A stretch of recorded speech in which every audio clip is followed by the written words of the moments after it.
여러분 안녕하십니까. 낙동강 방송TV입니다. 오늘은 김문수 장관에 대해서 한 말씀 해보겠습니다. 이번 1, 2, 3 계엄이 발표되기 전 탄핵 정국이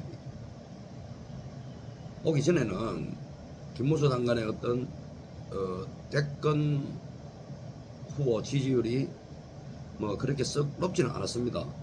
여러분 잘 아시다시피 김문수 장관의 어떤 대권 지지도는 그 자편한 여론조사 기관에서 일부러 그렇게 했는 것도 있겠지만은 아예 그 대권 후보군에 포함되지 않았습니다.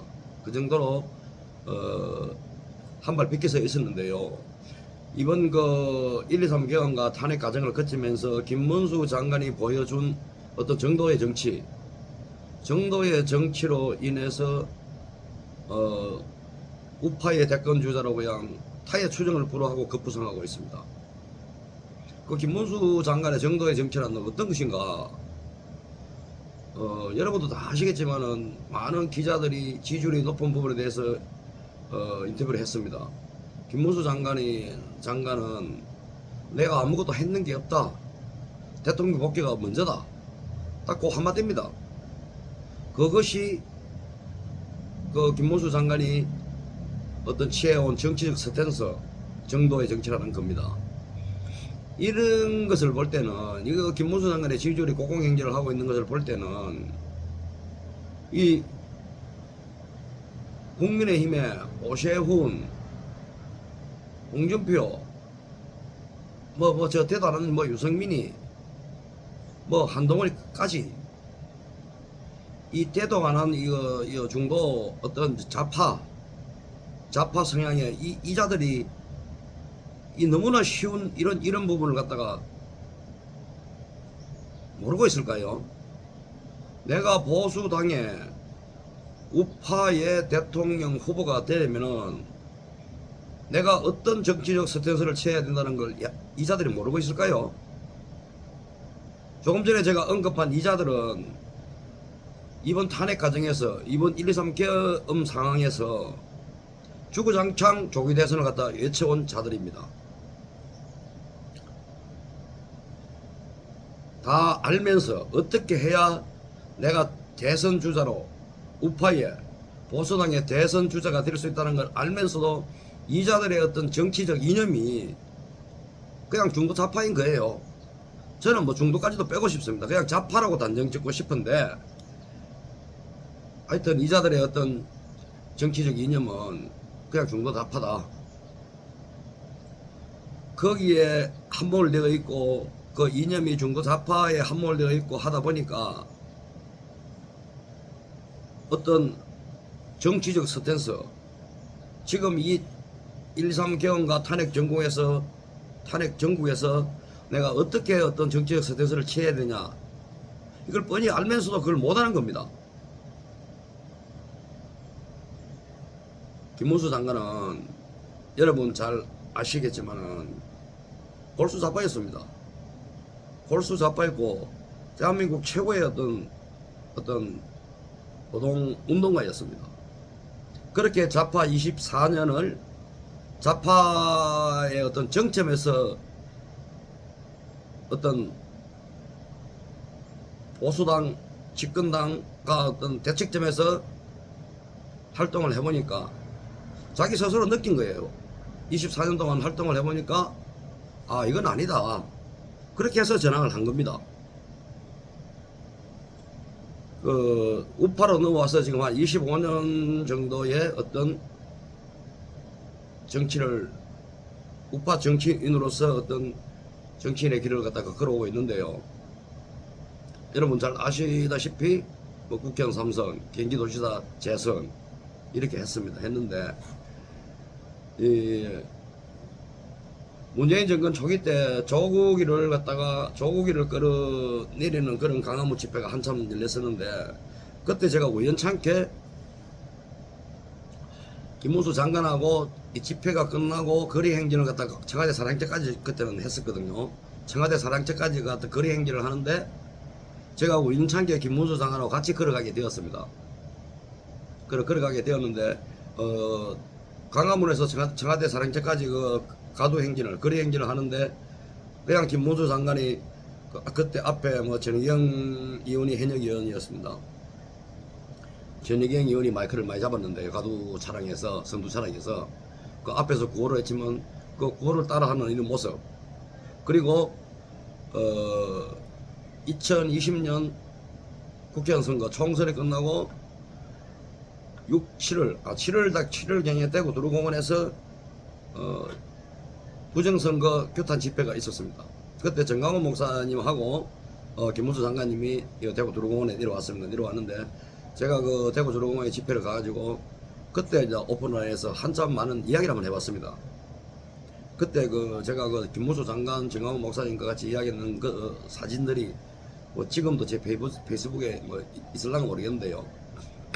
하여튼 뭐 그때 그랬습니다. 그랬는데 이야기를 해보면은 가해 기자 범접할 수 없다 라는 것을 느꼈습니다. 그리고 작년 올해 어떤 국무위원으로서 국회에 불려 나가서 국무위원들을 민주당 국회의원들이 전부 일어서라 고개 숙이라 뭐 그런 어떤 뭐 아주 그냥 그런 어떤 상황에서도 김문수 장관은 진짜 꼿꼿하게 자리를 지키면서 내가 왜 일어나느냐, 당신들이 국무위원들을 일어나라 마라 하는 것은 그거는 그냥 바뀌다, 국회는 그냥 바뀌다라고 그냥 이야기했습니다. 그래 우리가 이 김문수 장관한테 우리가 이렇게 참 우리 자유우파가 어떤 열광적인 지지를 보내는 것은 김문수 장관이 대통령 복귀가 먼저다. 그리고 또 하나 두 번째는 우리는 국회 어떤 뭐 상임이라든지 뭐 이런 어떤 질의 과정에서 국무위원이라든지 어떤 국민의힘 국회의원들 연약한 모습만 봐왔습니다. 그것이 사실이지 않습니까, 여러분? 뭐 국무위원들 일어나라 하면 일어나고, 뭐 대가리 수그리고 수그리고. 아니, 일국의 국무위원들이 아무리 국민을 대표하는 국회의원이지만은 아닌 거는 아니라고 당당하게 이야기할 줄 알아야 되는 거 아니겠습니까? 그것도 세계 경제 10위의 대국입니다, 우리가. 우리나라가요, K방산, K반도체, K푸드, K파 전 세계를 갖다가 우리나라가 호령하고 있습니다. 글로벌 중추국가라는 말씀입니다. 이런 대한민국의 국무위원들이 저 종북 주사파들의 어쨌든 배지라는 그 이유 하나로 그렇게 뭐 일어서 앉아, 뭐 국방부의 그 장군들 뭐 나가 있어, 손 들고 있어. 그걸 갖다가 하락한다고 해가 될 일입니까, 여러분?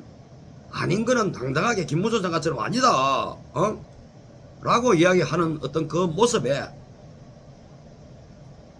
우리 그 우파 애국 시민들이 김문수 장관한테 열렬하게 지지를 보내는 것입니다. 그러니까요, 첫 번째, 대통령 복귀가 먼저다. 두 번째, 국민의힘 국무위원들 국회 회의장에서 맨날 연약한 모습만 보다가 어떤 김문수 장관의 노동부 장관으로 취임하고 어떤 당당한 모습을 보니까 여기에 우리 우파들이 그냥 열렬히 지지를 하고 카타르시스를 느끼는 겁니다.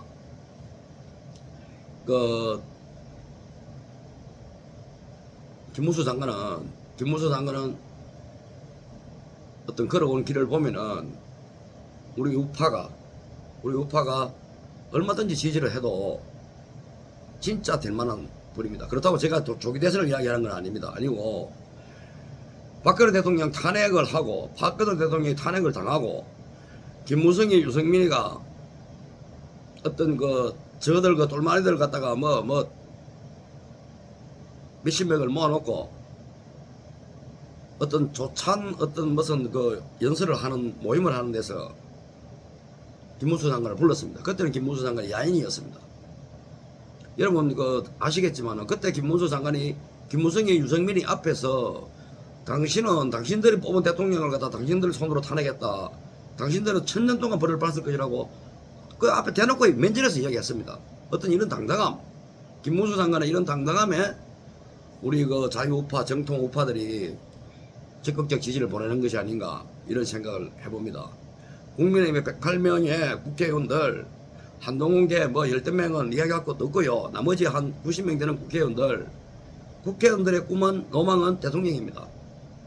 본인들은 아니라 할지 몰라도 국회의원 배지를 달고 나면 나도 대통령 한번 해보고 싶어라 하는 게 열이면 열, 백이면 백, 다 같은 그런 꿈을 가지고 있을 겁니다.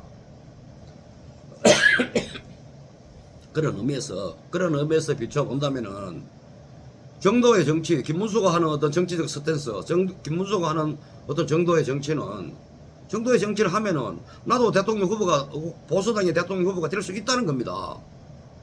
국민의힘에 한동훈계를 뺀, 뭐, 영 안 되는 것들, 저것들을 이야기할 거 없고요. 나머지 그 어정중한들 90명. 당신들이 대통령을 하고 싶다면은, 어떤 보수당의 대통령 후보가 되고 싶고, 대통령이 꿈이라면은, 김문수를 따라하면 됩니다. 김문수. 멀리 볼 거 없고, 어렵게 생각할 게 없습니다, 여러분. 여러분, 그렇지 않습니까? 김문수 장관,